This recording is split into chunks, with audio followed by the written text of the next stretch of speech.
UFOs, flying saucers, daylight discs, and nocturnal lights.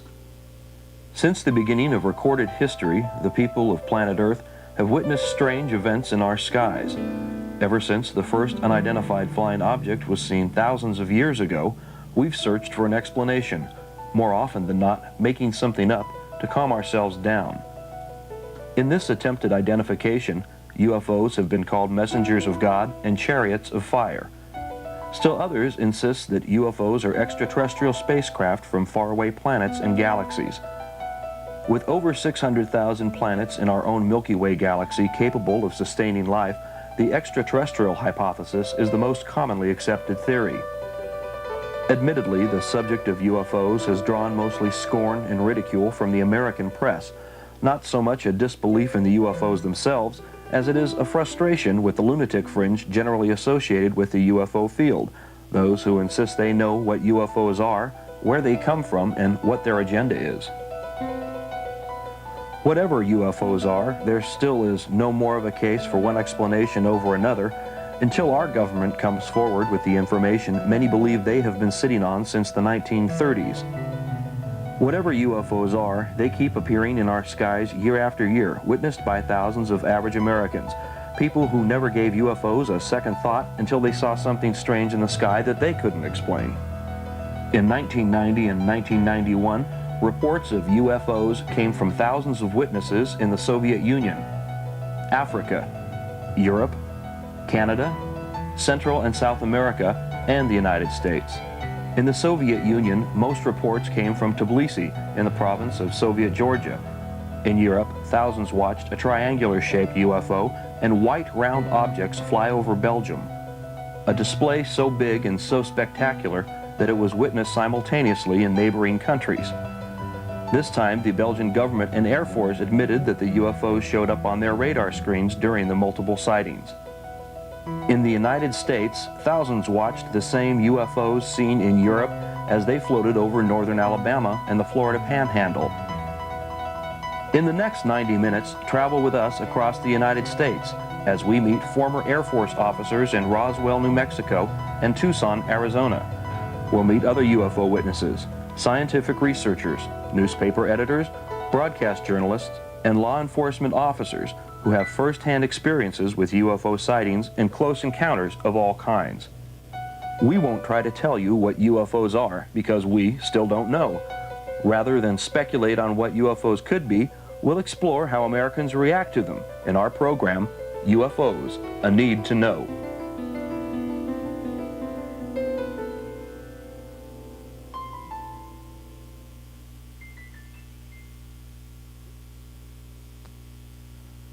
This is the town of Fife in northern Alabama, the heart of what is commonly known as the Bible Belt. The people of Fife still live the same kind of lifestyles their ancestors lived here at the turn of the century. You could say that Fife, Alabama is the most normal place you've ever seen. But what happens here after the sun goes down isn't always normal. On the evening of February 10, 1989, residents from all over the county deluged the switchboards of local law enforcement agencies. Some callers reported seeing a beautiful flying saucer rimmed by bright multicolored lights, hovering silently and flying off into the distance at a snail's pace.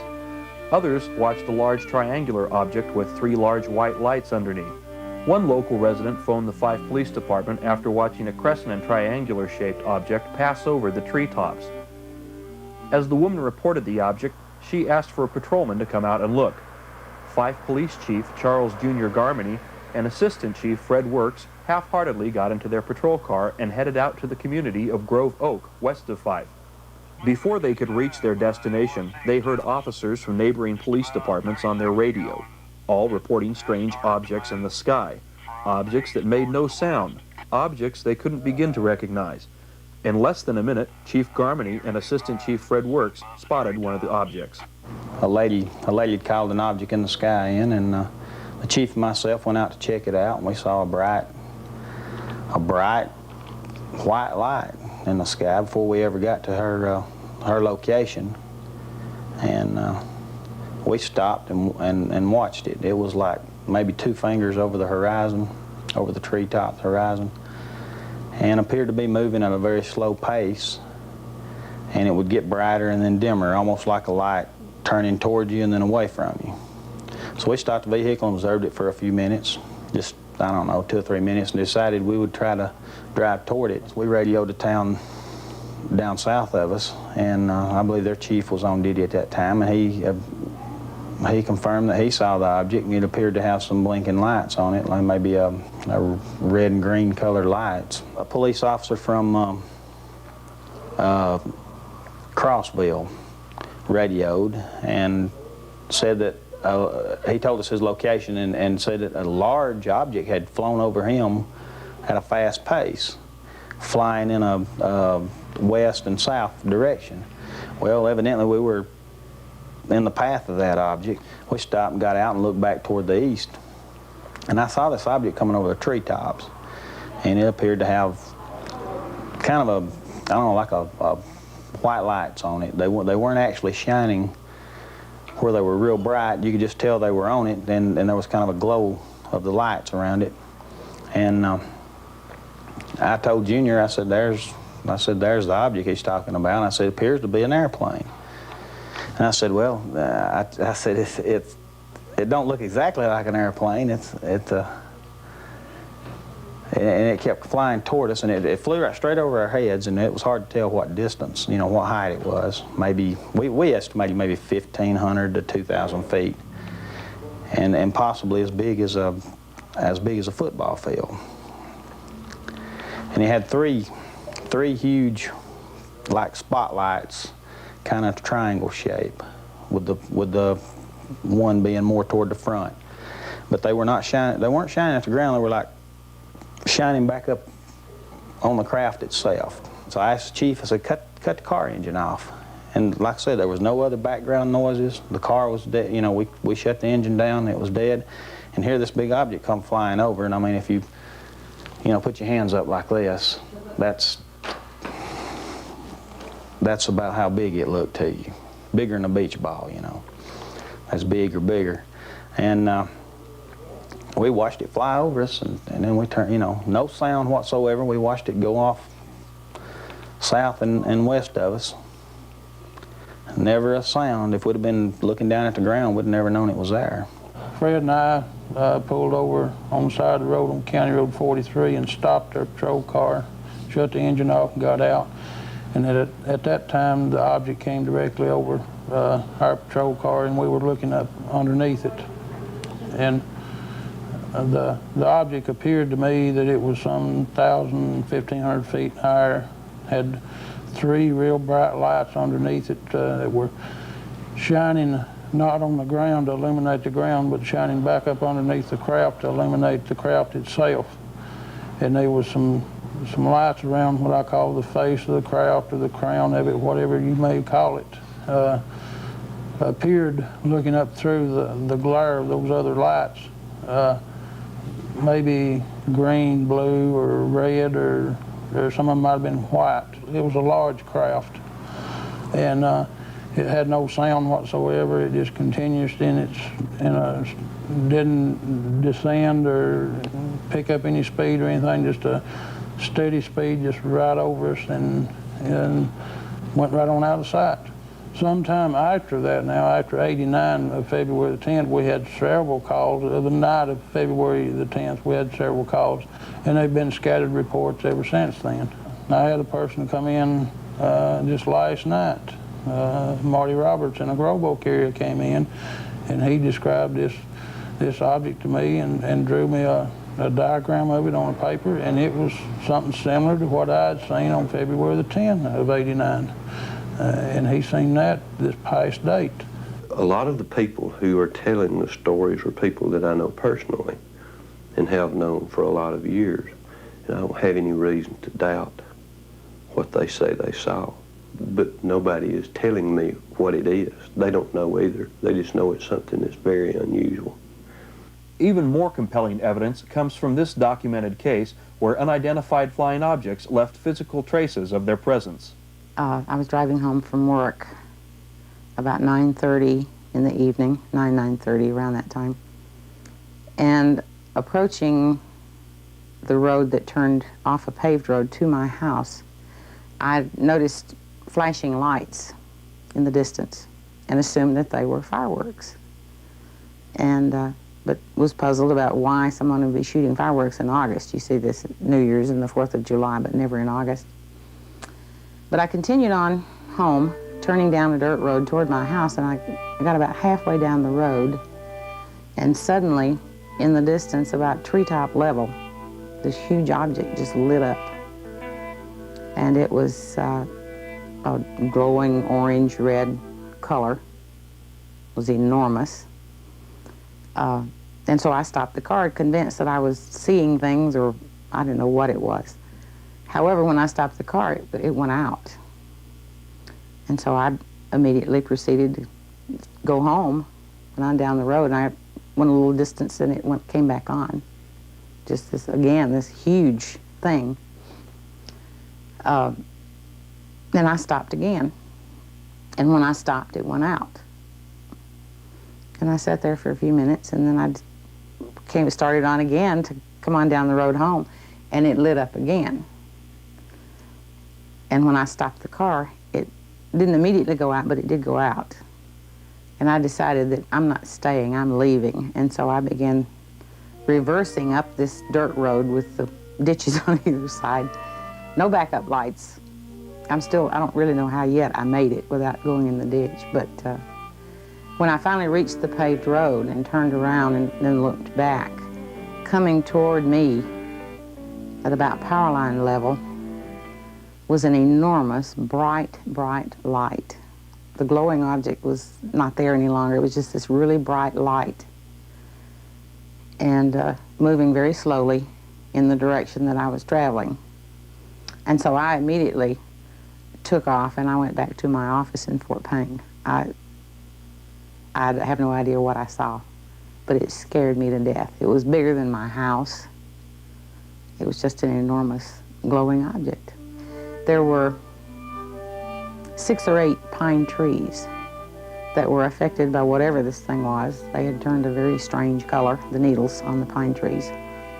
There's a maple tree nearby that with leaves on one side and no leaves left at all on the other side of this tree. And underneath where this object was, there's nothing but bare ground. Everything had died, all the grass and weeds and foliage of any sort. Just totally bare ground. Well, this happened in 1976, and it seems, I'm not absolutely certain of this, but I think it's been about 4 years ago that it finally started to regrow, which would be 86. So there was a period there of somewhere around 10 years that we had just a big bare spot there, that nothing grew. And there was a large pine tree that looked like something had just snapped the top out of it. However, it had not turned a different color. It was still green, but it was broken. Janine Lyle's story gains more credibility as a sergeant in the Alabama State Troopers recounts his investigation. At the point where Janine stated she saw the object, there was a large area of dead vegetation, trees, grass, weeds, bushes, etc., all dead, nothing growing. I measured the area, and it measured 60 feet at the widest point by 90 feet at the longest point. There was a stand of grass in full bloom in the middle of the field road, and it came up to a point and stopped. And for a distance of 90 feet, there was nothing growing in this field road.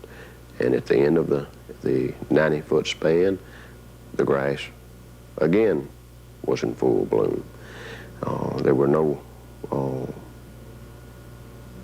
bushes alive, no trees alive in this entire area. There was a maple tree that had multiple trunks, and half the maple tree was in full bloom, and the side that would have been exposed to the object that Janine stated she saw was dead, and nothing was growing on that tree. I personally was puzzled then, and am still puzzled as to what might have caused that. As to what Janine saw, I have no idea. But something caused this area of 60 feet wide by 90 feet long to be completely void of any living vegetation for a several-year period of time. I made periodic trips back to the area over the next few years, and each time that I went, it was as before, nothing living in that particular area. Everything else around there was green and lush in the summertime and bare in the wintertime, as it should be. I believed Janine, and I'll state today I certainly believe that she saw exactly what she stated she saw. Now, what it was, we don't know. Perhaps the most significant detail of the Fife sightings is the way the community responds to seeing UFOs. While amazed at the spectacular sightings in their area, the locals don't have a problem with being at the hub of UFO activity. Most UFO researchers consider the existence of UFOs a challenge to organized religion. The local pastors would disagree. Well, of course, being a Christian, I think it all has to start from a basis. Being a Christian entails taking by faith something that you cannot actually see. The Bible, for instance. Now, there's a certain amount of things that you can read in there that can be proven, of course, you know, by history and archaeology and so forth. But no way could a person come to the point of being a Christian just on the basis of what has been proven or has not been proven in the Bible. So the element of faith is there, and you've got to start there. So the reason I'm saying that is that for me as a Christian, I can see to where in the Bible Belt you have this underlying root system of faith in the Bible and in God, let's put it that way, so that you don't have to feel like you have to explain everything. Whereas if you're not in the area, the Bible Belt, or you haven't had that traditional those values of faith instilled in you, well, then you're going to feel like you have to prove. More things have to be proven to you factual rather than taking them by faith. That's why I think that you'll find in the Bible Belt less of an apprehension concerning UFOs. I feel that Jesus, in the Scripture, and I believe it was in the Gospel of John, said that there were others that those that he talked to at that time did not know about, other sheep.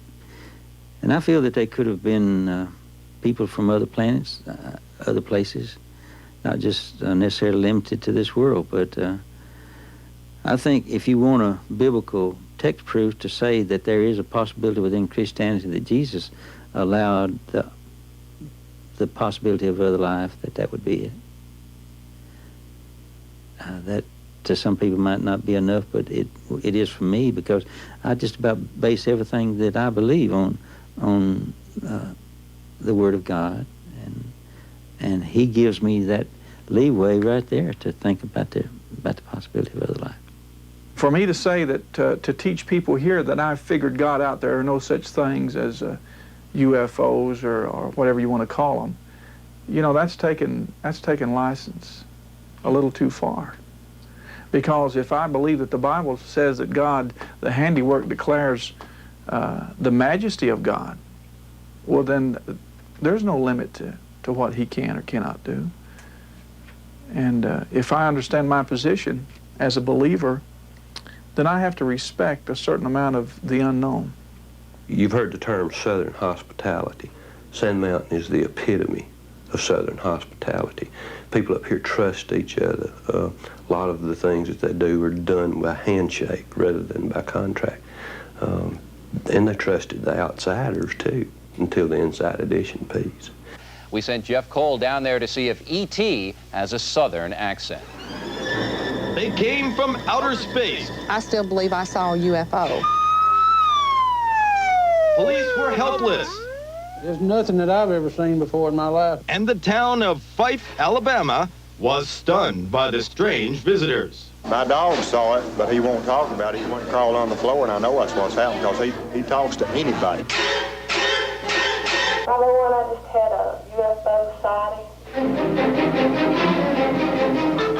Fife Police Chief Junior Garmany and Assistant Chief Fred Works got the call and went out to investigate what they figured was some, well, monkey business.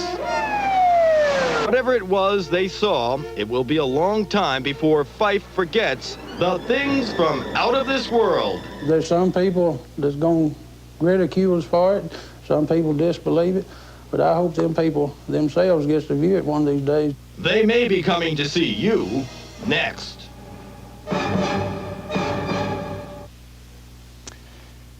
There is a legitimate investigation going on down there, if you can believe it. The FAA and the Air Force are doing that investigation. And if any of you Martians are watching this broadcast, please drop by to see us and bring Elvis with you. Straight ahead, we'll get back to reality. What was the reaction to the job they did? Well, they did a job all right. They spoofed the incident. They made it to appear like a Keystone Cops kind of a program, and people up here didn't like it at all. They thought they were here in good faith, so they showed them the Southern hospitality. And when the program came out, they were incensed, not just the people in the Fife, but the people of the whole area were very, very angry at what Inside Edition did. It was ridiculous. When Inside Edition came in to do their piece, everybody was welcome. We tried to make them feel at home and to be a part of the community. But after the Inside Edition piece ran on TV, the outlook toward the media was completely different. It wasn't hostile, it's just that they didn't get any help. Help was slow in coming. You had to show good faith that what you were doing wasn't going to be like what Inside Edition did. People are still seeing things up here. They're not as frequent as they were during that time, but there are reports of seeing things in the sky almost constantly. I don't mean every day, but I mean hardly a week goes by when we don't get some reports of something in the air. The history of UFOs in America goes back to 1897, when a great airship was seen traveling coast to coast by multiple witnesses. This despite the fact that airships did not yet exist. Reports of the great airship were printed in newspapers from New York to California. More recently, the modern age of UFOs in the United States was ushered in by the Army Air Force's Air Technical Intelligence Center. Among the first Air Force officers to analyze reports of UFOs was Wendell Stevens, a retired lieutenant colonel now living in Tucson, Arizona. Colonel Stevens left the Air Force after 26 years to investigate UFOs full-time around the world. I was working in the Foreign Technology Division at Wright Field. I was a test pilot there. And all of the pilots had a desk. They had additional assignments besides their flying assignment. Mine was in the Foreign Technology Division in the Air Intelligence section, Air Technical Intelligence. It's where we analyzed technical data pertaining to engineering developments concerning aircraft discovered worldwide. It was forwarded through intelligence agencies to the United States government, and we got the aerotechnical information, and we tried to match it with other information from other sources, from other countries, trying to stay on top of the latest developments worldwide. And of course, at the same time, we were getting operational reports on strange aerial phenomena observed. During the war, this phenomena was called foo fighters. It comes from the French word for fire, fireball fighters. And all of those things were collectively called foo fighters, for lack of a better term. And we had reports from back as early as 1933 on such events observed and reported through intelligence channels. These foo fighters represented the ultimate development at the time. It was something beyond the visible capability of any country in the world to produce, as far as I could tell, from what was available to me, probably as much as anybody else in the country at the time. And my assignment took me to Anchorage, Alaska, where I went to an Army base. The Air Force had separated from the Army, and now I'm going back to an Army base. And I found that my position, initial position there, was as Assistant Base Operations Officer, which was out of my specialty.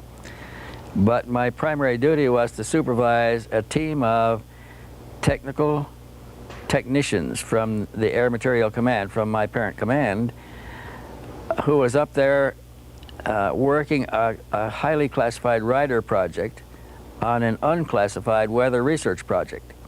The weather research project was using the B-29s to survey the Arctic, and that was an excuse for the B-29s to go into the Arctic space and run what they called profile missions with their mission folders on potential targets.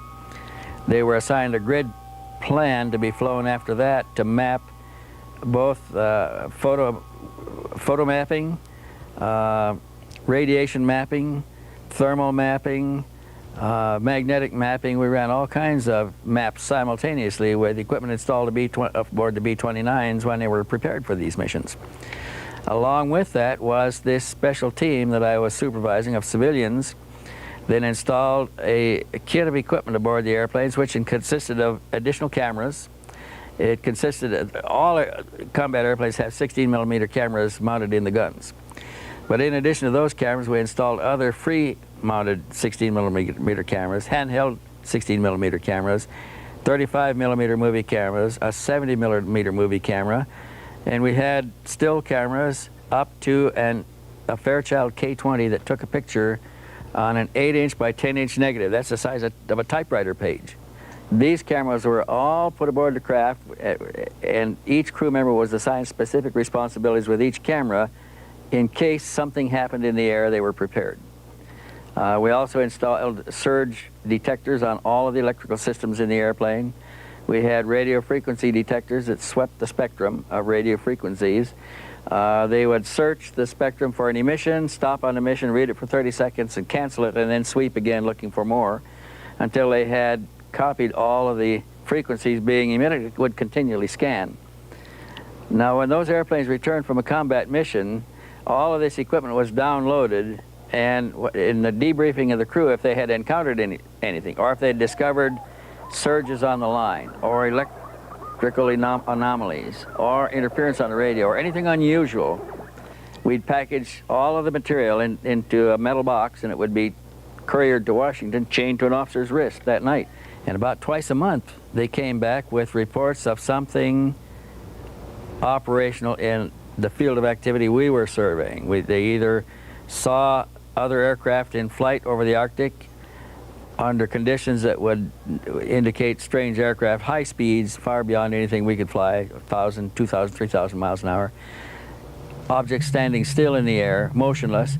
Objects approaching the aircraft head-on, reversing direction and then proceeding ahead of the aircraft at the same speed in flight.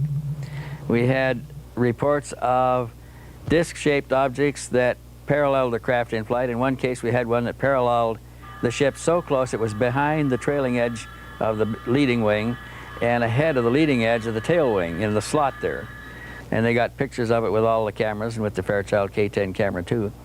And we had reports of objects that were seen to land on the ice, on the snow and the ice at the ice cap of the Arctic. We had reports of them landing on the water. We had a report of them submerging and disappearing. We had another report of one rising to the surface, being seen to come to the surface, leave the water, hover momentarily, and then take off at high speed and fly away. All of this was clearly beyond the capability of any of the aircraft that we had studied worldwide in the Air Technical Intelligence Center. And of course, they were very concerned about who might have experienced such a breakthrough without prior knowledge through intelligence sources. And they, to me, again, they represented the supreme development in aircraft, and that's what piqued my curiosity. I argued that they had to be extraterrestrial vehicles, but I was a major at the time, and my superiors were certain that they were a Russian breakthrough experienced as a result of the capture of German scientists at the end of the war. Well, this is only 3 or 4 years afterwards, and they would have had to make some great progress if that was the case. But this was probably the main feeling at upper echelons was that the Russians had experienced a breakthrough that we didn't know enough about, and we were trying to find out what we could about it. I suppose the Russians, in their turn, thought we had experienced a breakthrough for the same reason. We even had reports of electrical disturbance to the degree that engines quit running in flight and then started up again by themselves. We had radio interference on the communications lines where they experienced complete communications blackouts, and then for no reason at all, communication would come back again. We had surges on all of the lines, including closed lines that were within the airplane. That, for instance, some systems in high technological airplanes work at, say, 300 cycles per second. Another part of the same equipment may work at 150 cycles per second, some at 60 cycles, more and less. And we had electrical interference simultaneously on all frequencies. At times, we also had selective interference on different frequencies. We never knew what was causing this because it always cured itself in flight, which true failures don't do. And it indicated the potential for somebody else to selectively interfere with frequencies and functions aboard an operational vehicle in flight. And these are supposed to be our best military equipment. They're supposed to be foolproof, and somebody was fooling with the systems. And so I'm sure this got a lot of attention in Washington. I was never able to see anything because when a flight came back with evidence captured in that mission, my team of civilians downloaded the cassettes, the cartridges, the reels, the rolls, everything, and we were never allowed to process anything there. It was all packed in this metal box. It was like a small footlocker, and couriered to Washington, and nothing ever came back down the line to us.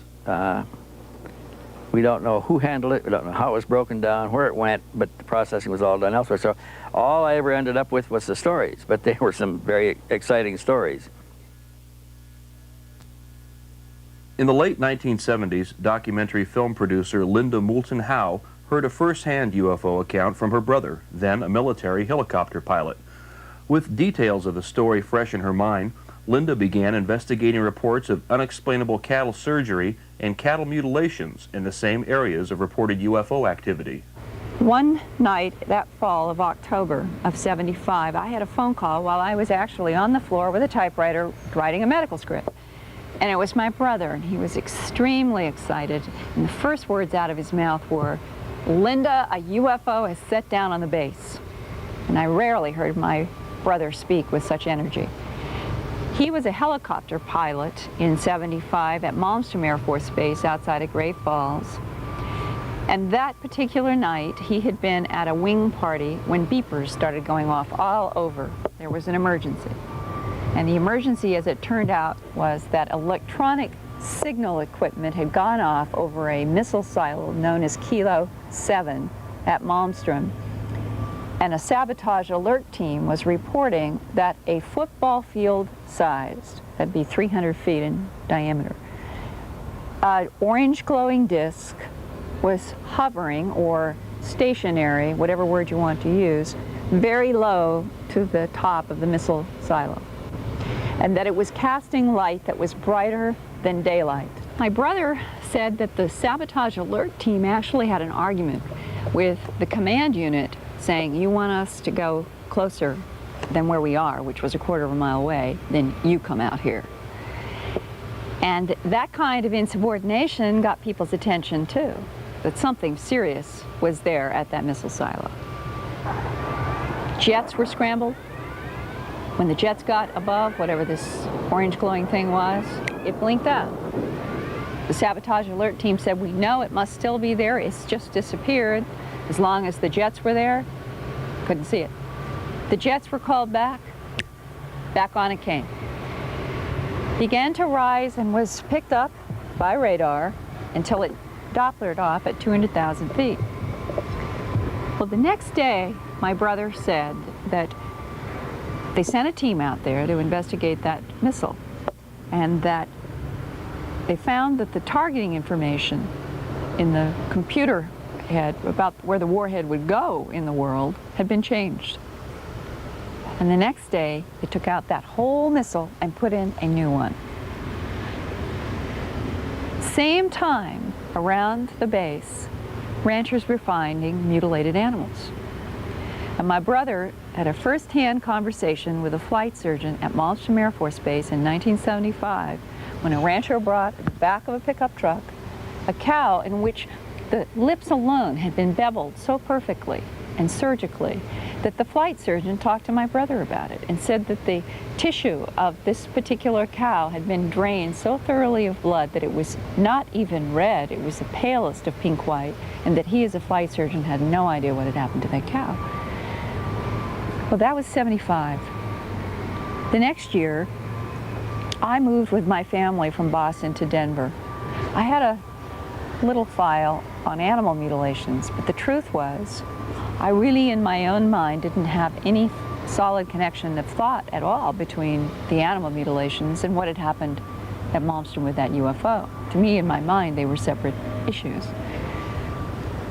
I did a whole series of films and studio programs on environmental issues and was working on a program with a crew in the summer of '79.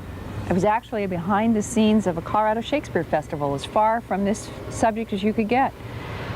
And my sound man was talking about the fact that there were mutilations happening in the West.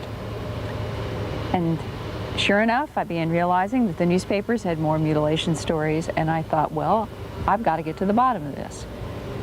When this phenomenon, the mutilation, started back in the late 60s, I know that there were people who, in the beginning, they took it seriously, even though the rest of the world was saying it might be predator and satanic cult. I guess I find myself in that unusual and unique position of also being one of those people who took the mutilation seriously enough to stick with it long enough that I have found myself becoming an authority in an area that I never would have suspected, the mutilation of animals worldwide. But the carcasses themselves are one of the biggest single bodies of evidence that something highly unusual is taking place on this planet. Mutilations have continued every year in my files. I first started looking into the mystery in '79 to '80 when I did the documentary A Strange Harvest. And the phenomenon was worldwide then. It remained worldwide in stories throughout the beginning of the '80s. We're now 1990.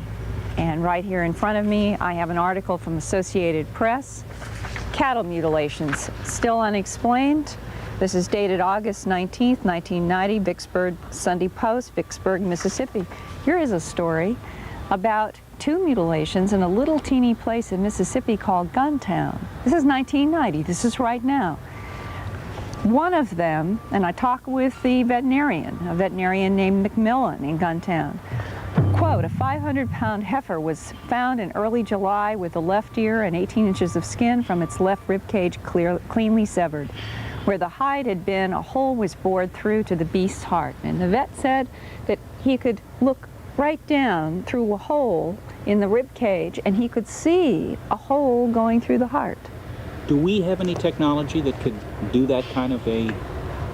Maybe lasers. Maybe lasers.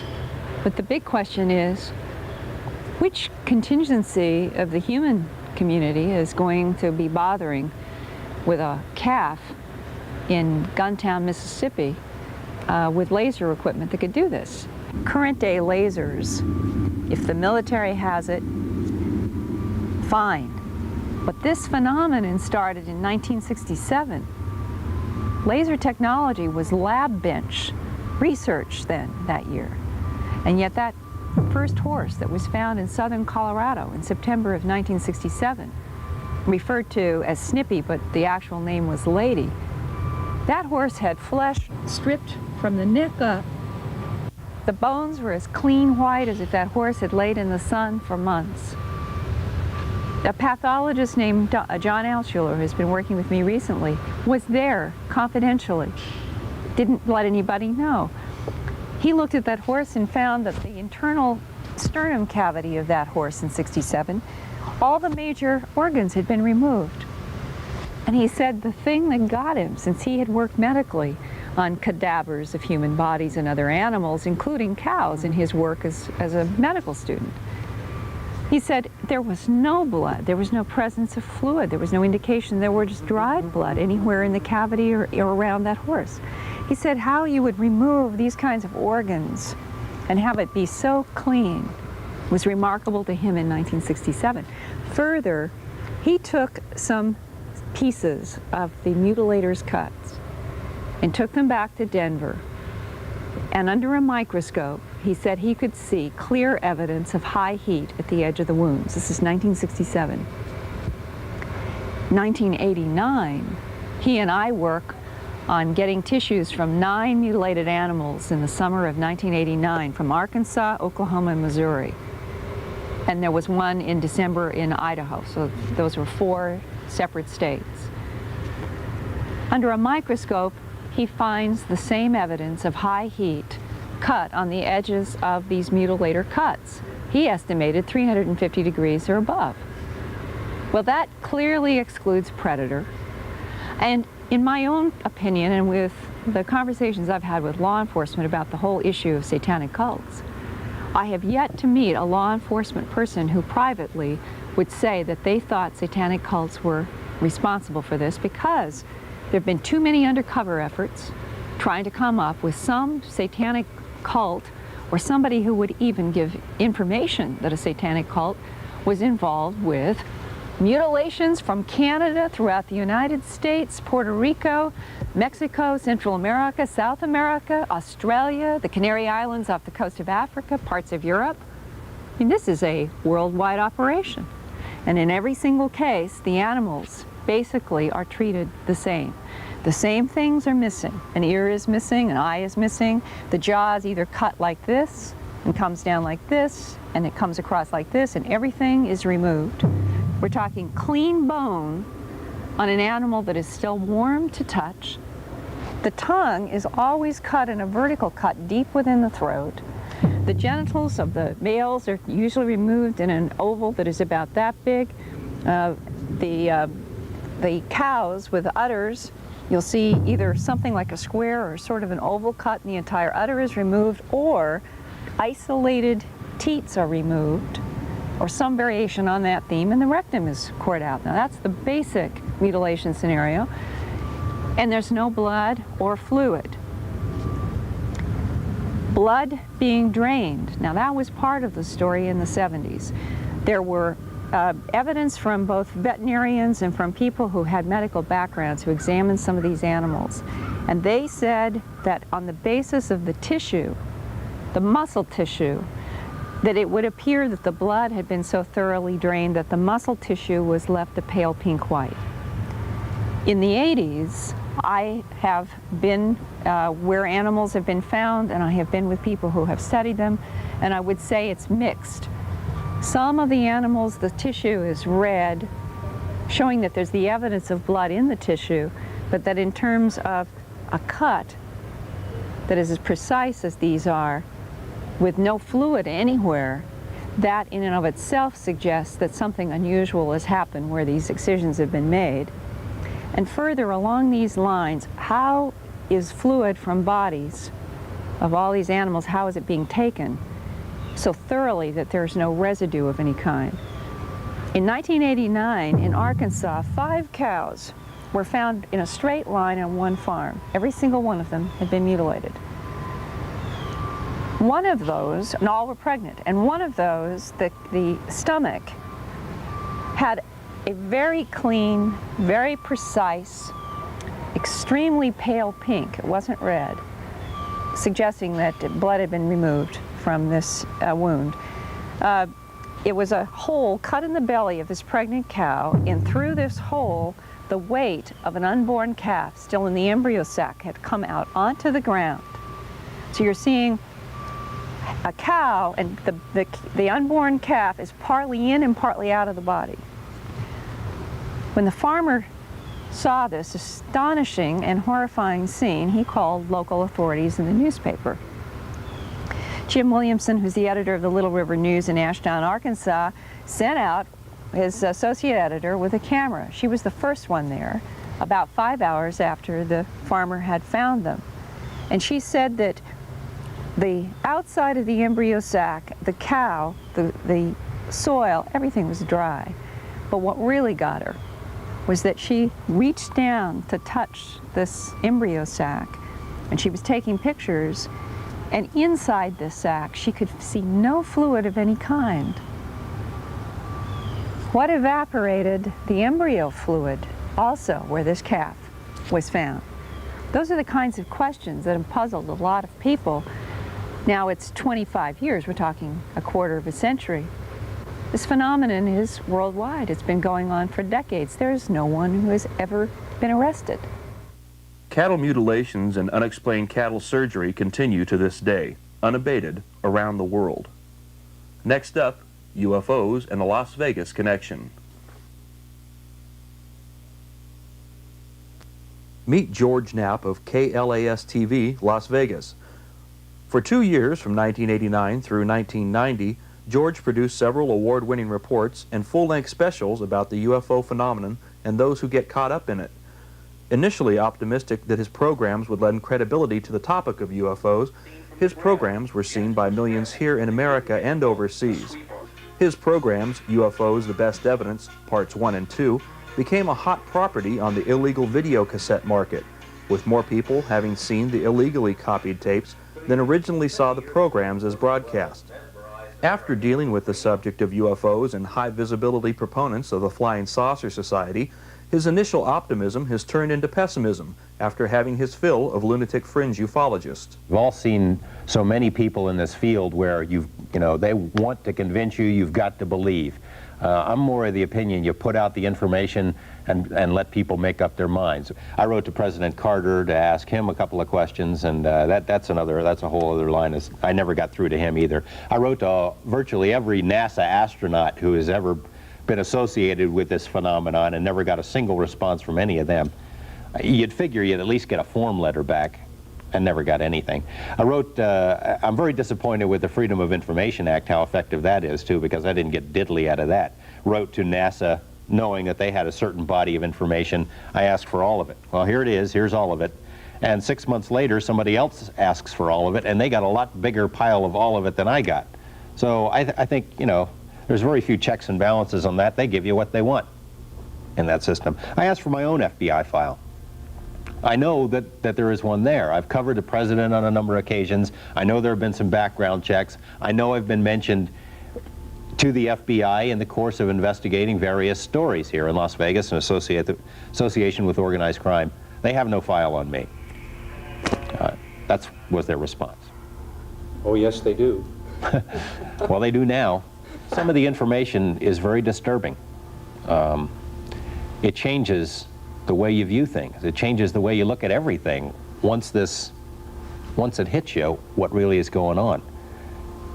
And I think the government could be right in a sense that if the story came out in its entirety, if the president went on television and said, they're here, we can't do anything about it, that it would shake our foundations.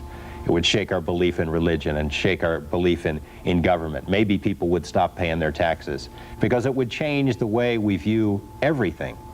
It's changed my life. I mean, I'm not seeing God or anything, but it's changed the way I view things.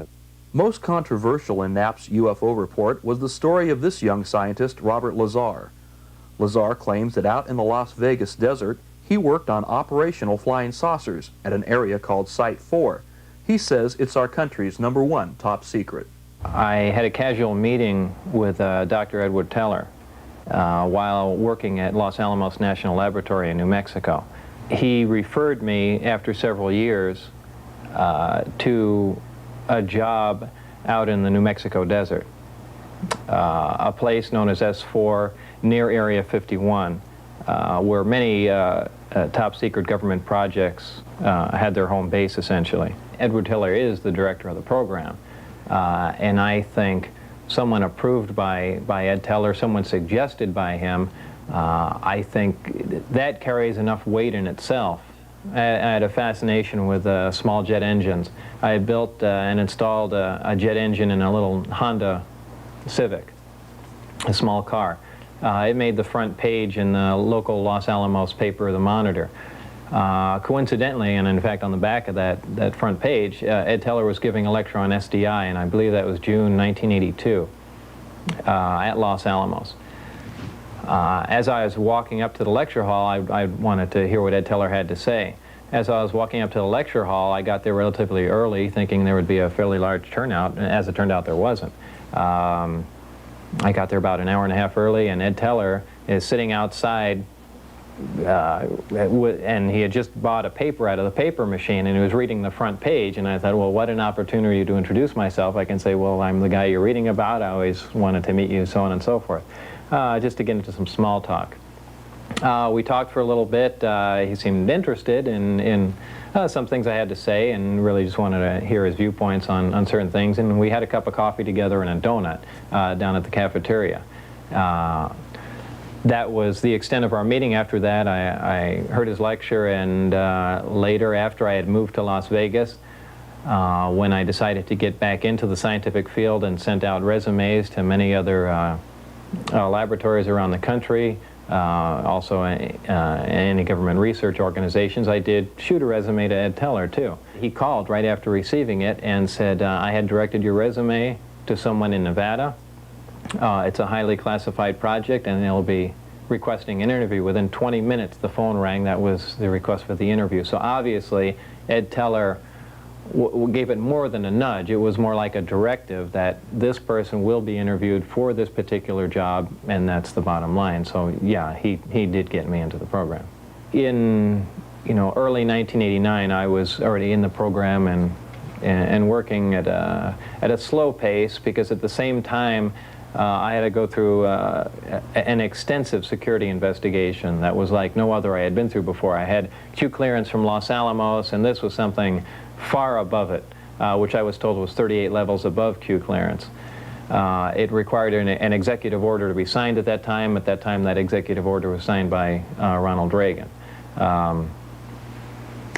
The program, I was only in the program for a short time, however. I think that lasted all the way till April 1989, when we finally parted ways, and there's a whole story behind that. Initially, during the interviews, it was never specifically stated, hey Bob, we're going to be working on flying saucers or alien craft recovered from crashes or recovered from wherever.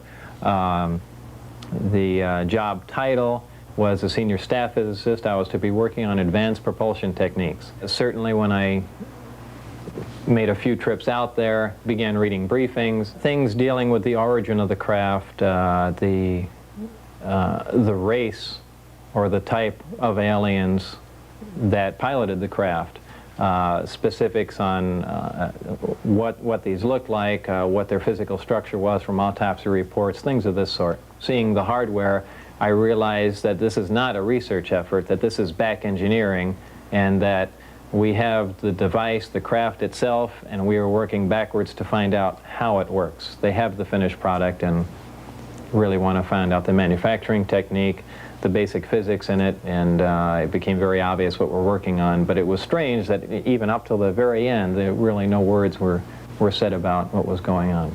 The time I saw the craft, large disc flying saucer, typical flying saucer,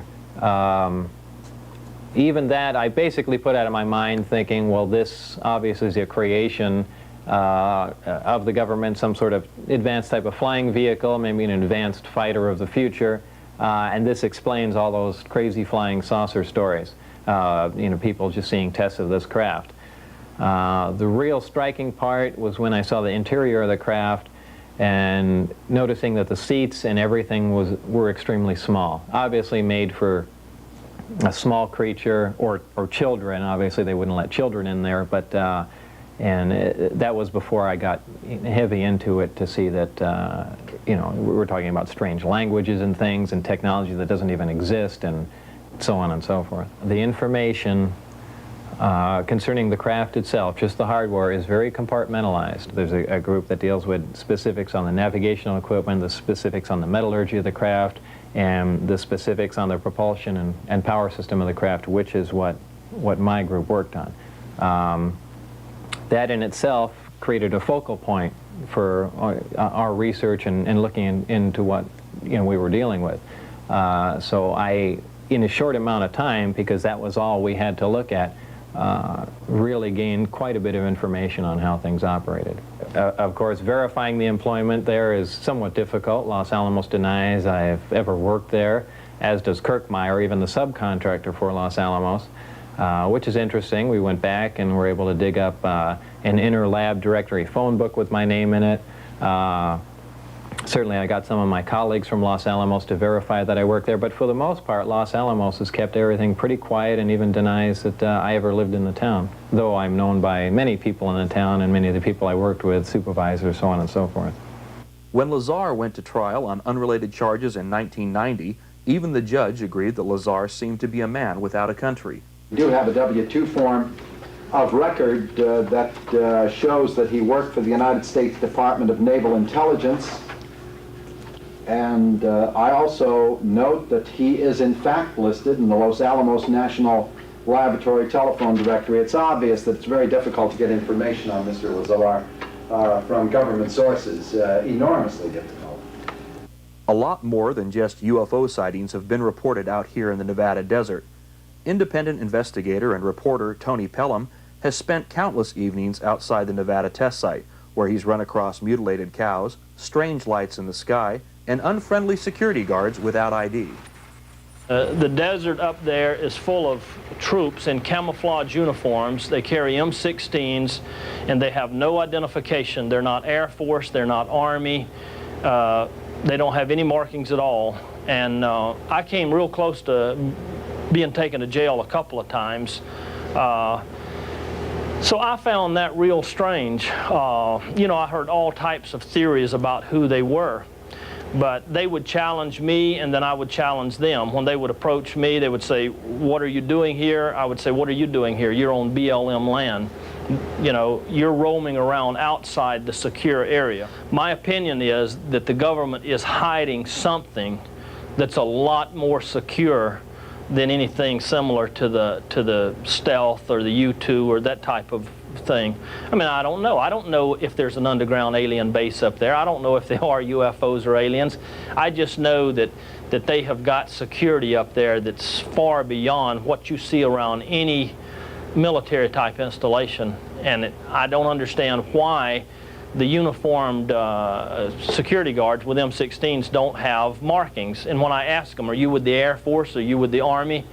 they don't answer any questions. They just direct you to leave the area. The troopers have held me and had the Lincoln County Sheriff's Department come out on 3 different occasions, and each time they filled papers out on me and instructed me not to go near that area. And on the last occasion, on what pretense?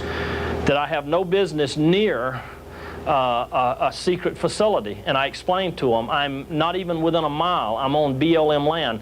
So several months ago, about 6 months ago, I went up and I just went near the Medlin Ranch, and I spotted one of the blazers, but I went nowhere near the fences. I've never crossed the line. I've only gone near it sometimes. On my way back to Alamo, the Sheriff's Department met me, pulled me over, filled out another set of papers in a very formal manner, said, "Mr. Pelham, this is the last time you're being told. The next time," he said, "and I'm telling you from the higher-ups, if you come back up and go up this road near this facility again, you are going to jail, period." On one particular occasion, I had some bizarre experiences of lights seeming to be at a great distance and then just in a matter of seconds being right at me. But I have never gone on camera or ever come back to George Knapp or anybody and claimed to have seen a UFO. I don't know what I saw that night. Shortly after that, as I started back, a blazer came in front of me up from a side road, and the camouflage uniformed troopers stepped out with their M16s, and they asked me what was I doing coming from a secure military installation. And I said, "I'm not coming from this." I said, "I'm sitting out here in the desert." And he said, "What are you doing?" And I says, "I'm watching the strange lights." And he said, "Strange lights? What lights? We didn't see any lights." I went north of Las Vegas, just above Alamo, in the area known as Area 51, north of there, and I crisscrossed a lot of ranches all through Lincoln County and up in Whitebine County, and I found a number of dead cattle Some of them I believe to be mutilated of the same fashion that was shown in Linda Howe's book, The Strange Harvest. I'm satisfied that I personally saw some mutilated carcasses, certainly that look identical to some of the ones that Linda Howe showed in The Strange Harvest from back during the 70s. And you obviously talked to these ranchers also. Right, and on when one particular case, when my son and I found a black and white bull that had all the classic signs of the stripped away lower jaw, one ear, and the rectum cord out, and the carcass had not been touched by any coyotes or anything. There were no tracks around it. When I went and approached the ranchers about it, they just rode away, the group that were there, and I asked a couple of other neighboring ranchers, and they says, oh yeah, somebody drove by and shot that bull, and it laid out there. Which I don't buy that at all. It was a mutilated cow. When I actually looked over the sheriff's records and would talk with people who had held prominent positions in those counties off the record, they told me that from their own experience of investigating these fresh kills, that they personally believed that it was done by something from outside this planet. They say absolutely they don't believe it was coyotes or any type of animal, and there was no tracks.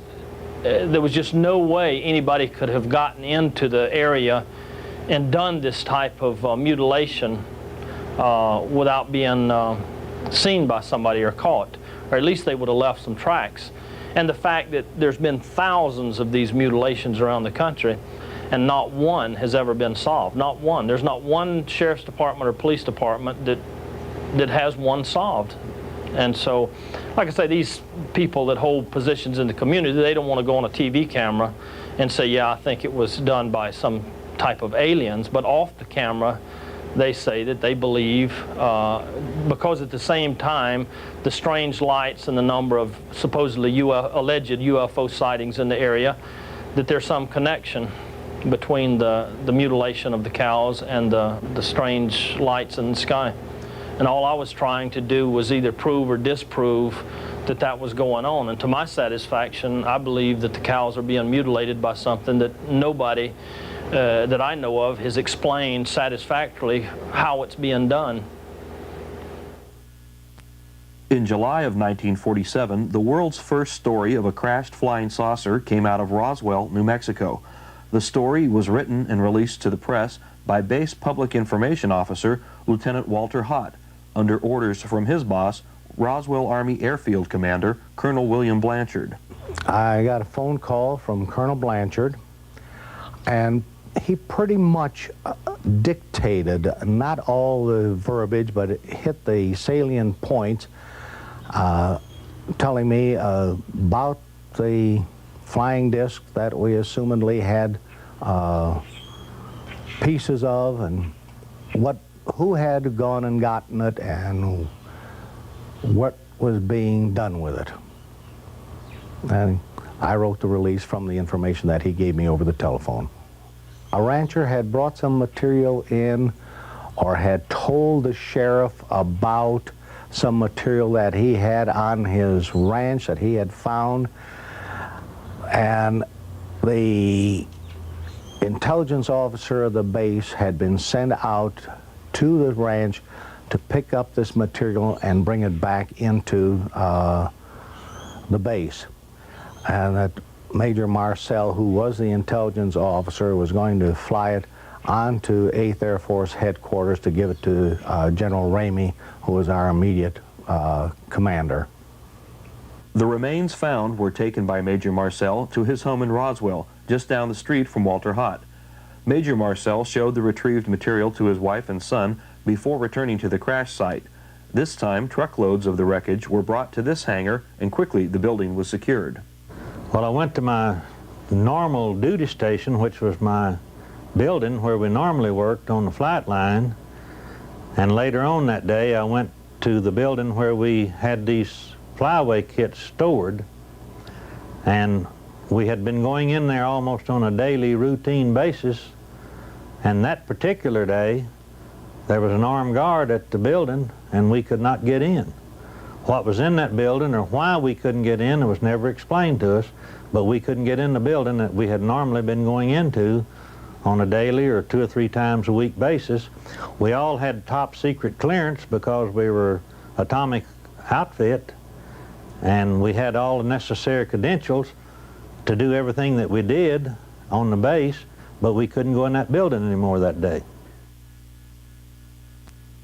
In recent years, many new witnesses have come forward with more details of the UFO crash of 1947. Among them are several neighbors of rancher Mac Brazel, who remember Mac coming by their homes to show them pieces of the strange material he found in the Corona Desert. In 1947, I think it was about the 1st of July, and he came over with some something that looked like wood that he had found on the ranch and wanted us to go look at it. And we didn't have the time or means to go do it, and we talked him into taking it to Roswell and showing them down there, and they brought him back to find where it was at, and then took him back down there and kept him several days in Roswell while they cleaned up everything. And when he came back, he said they told him it was a weather balloon if he ever found another, and he wouldn't report it. The piece he brought up was about the size of a lead pencil and about 4 inches long, 4 or 5 inches long, and it was kind of a tan color, kind of like what we'd say plastic now, but we didn't have plastic then, and you couldn't cut it or burn it or whittle it, you know, just very, very hard. It was very light, it seemed to be, and he said that the stuff that looked kind of like aluminum foil, he said you'd crumble it up and then it'd straighten out. It wouldn't stay creased. It'd just open out, you know, but he couldn't get any of it off to bring up. He said he couldn't cut it or anything. We told him it was probably a UFO or a flying saucer, and we'd heard there's a reward out for it, and go down and collect it. So, you know, we thought maybe he would. I guess they told him not to say anything, I don't know. But he didn't. He just said if he ever found anything else, they wouldn't find out about it. So I guess he was a little upset about him keeping him. Neighbor Marianne Strickland also remembers a visit by her friend, the rancher Mac Brazel. He came by after this incident, and he had been humiliated and detained for several days, and he was a reliable, solid person, dependable, and he was, I think, anxious to square himself with his neighbors when he came by. I mean, to assure them that what he did was on the up and up. He came to the corral. Mac was living alone at this ranch where he was the manager. His wife lived in Alamogordo. And Mac would come and visit with the men in the family. He came into the house once in a while, not too often. And the time that he brought the sample of what he had picked up, he was at the corral. My daughter and 2 sons and husband were at the corral, and they saw it. My daughter says that it could be crumpled up and straightened right back out. He was telling my family about how badly the Army people had treated him down here. And it amounted to humiliation and detention when there wasn't any good reason. He had come in good faith. And they didn't accept it that way, or didn't appear to. He said they threw him in jail. He said if he ever found anything like that again, he would never show it to them. He would never bring it in. He had done so as what he thought was a good citizen, and he had been humiliated and mistreated. And he was very disturbed. Phyllis McGuire is the daughter of Sheriff George Wilcox. She too remembers the day when rancher Mac Brazel came by her father's police station with the material from a debris field on the ranch he managed. He told me that Brazel had been in to report a flying saucer, and I asked him if he believed that, and he said yes, because I don't know why he would come into my office and tell me this story for no reason at all. He had some material with him, he said, which I did not know what it was. And he said that he had sent some deputies out there, and they had seen some things. They had seen a corral that had some of the material in it, and they had seen a large burnt spot on some grass, about the size of a football field. My mother told me years later that the Air Force asked them not to say anything at all about what had happened, and they changed the story that the paper had put out originally to say that what had been found was a weather balloon. She said that there were bodies and an unidentified flying object on the ground. There were bodies too, but that they stopped the investigation that the sheriff's office was going to do because the Air Force wanted them to. Yet another story of the strange debris comes from Charlie Schmid. In 1947, he handled pieces of the strange debris on location in the Corona Desert. There was some material looked just like tinfoil, but quite strong. And you could ride it up in your hand, and it'd just straighten out, no kinks, no nothing. It just straightened out by itself. Then there were some pieces of material that looked like aluminum, real light stuff, but strong. It was about 16 inches long, about 2.5 inches, maybe a 1/4 inch thick. But you couldn't bend it or twist it or do anything with it. Even by putting it up against a rock and jumping up and down, you could not bend this material. And then there was some material that looked like wood, which I don't know whether it was or not. It was broke, but it wasn't broke square. It broke like a spear, off at an angle, and it was about 1 inch thick. I mean square, we'll say, that way. But it had some writing, looked like flower on just one side. It had pink petals, center like a flower, and green mixed in, but you couldn't make no leaves out of it or nothing like that. But it was green in between these flowers on that one side of this piece of wood. A final story confirming the presence of alien bodies comes from former Roswell mortician Glenn Dennis. Dennis refused to talk on camera, but gave us these drawings of alien bodies. The pictures are reproductions of drawings given to him by a nurse who helped prepare the strange bodies for a flight out of Roswell Army Airfield. More details of what actually happened at Roswell in 1947 have just been revealed in this new book, UFO Crash at Roswell. To date, it is the most comprehensive report on the historic events of 1947. The authors are former Air Force intelligence officer Kevin Randall and Don Schmidt, Director of Special Investigations for the J. Allen Hynek Center for UFO Studies. First of all, this started out as a reinvestigation of Roswell. We saw that time was running out, that witnesses were being lost as far as forever, as far as their testimony, as far as their involvement. And we had to go back and re-interview the old witnesses, corroborate their testimony, and then seek out new testimony to confirm what we already knew about Roswell. What kind of things are you finding?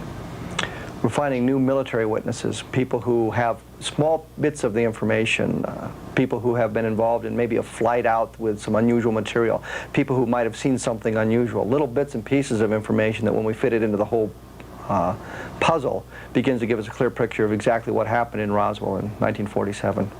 All our evidence, unfortunately, is testimony from people. We don't have a piece of the wreckage.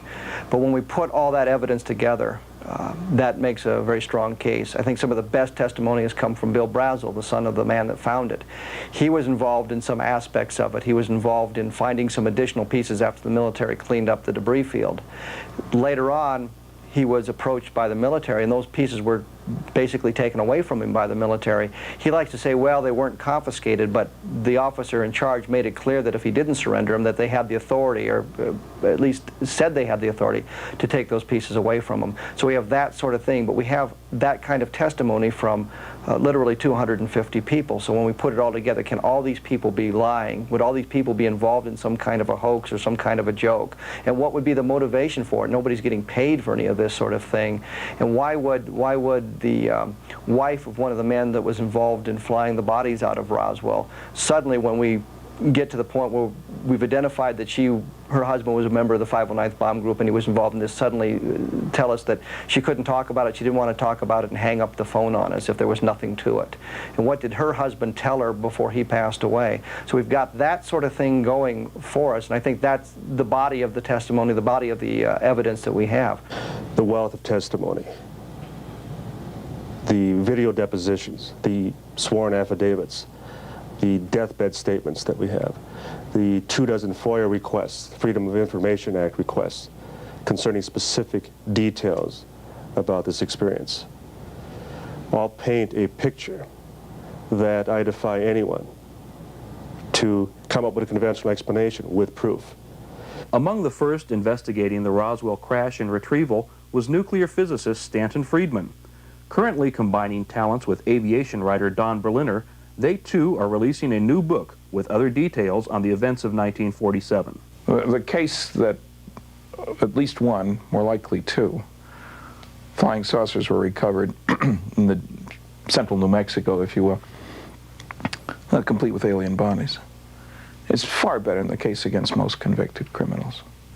You go to a court of law with this, you'd have no trouble convincing a jury that indeed, now you don't have every little detail, as you never do, even in a criminal case, but we certainly have enough to establish that a saucer crashed, at least one, probably two, that the United States government, agencies of the United States government, recovered the wreckage and the remains of alien bodies, that they proceeded on with that, just as you'd expect them to try to figure out more of the information, and covered it up very effectively, and probably quite appropriately at the time. That's easy to establish. The real bottom line is that this is probably the most significant event of this century, maybe this millennium. I mean, something that proves to us that we're not alone in the universe, and maybe our views about ourselves are a little bit strange, not in accordance with reality, is going to have an impact on religion, on politics, on technology, on our own psychology. This is a truly earth-shaking event. The Roswell crash and retrieval are now virtually proven. Between Randall and Schmidt and Friedman and Berliner, hundreds of testimonial affidavits, deathbed statements, and videotaped depositions have now been collected. You can read them all in their respective books. The people coming forward with this information are among the most level-headed and patriotic of American citizens. It only remains for our government to tell us the truth, all of the truth, about the Roswell crash and retrieval of 1947. When we come back, we'll look at one of the most controversial aspects of the UFO phenomenon, witness claims of alien abduction. One of the most controversial aspects of the UFO phenomenon and its effect on our society are claims of interaction with UFO occupants and tales of being abducted by aliens. Perhaps the most convincing testimony comes from Travis Walton of Snowflake, Arizona. This was November 5th, 1975. I was working with a crew of men in the woods, and we left the area. We'd worked late that night. It was getting dark, and as we were leaving down this dirt road way back in the woods, we saw a large glowing object near the road. Well, we stopped the truck, and I got out, went up to it for a closer look. I thought that this thing was just going to shoot right off, and then, you know, I hurried towards it thinking, you know, it'll be gone before I even get close enough to see it that well. But it didn't leave.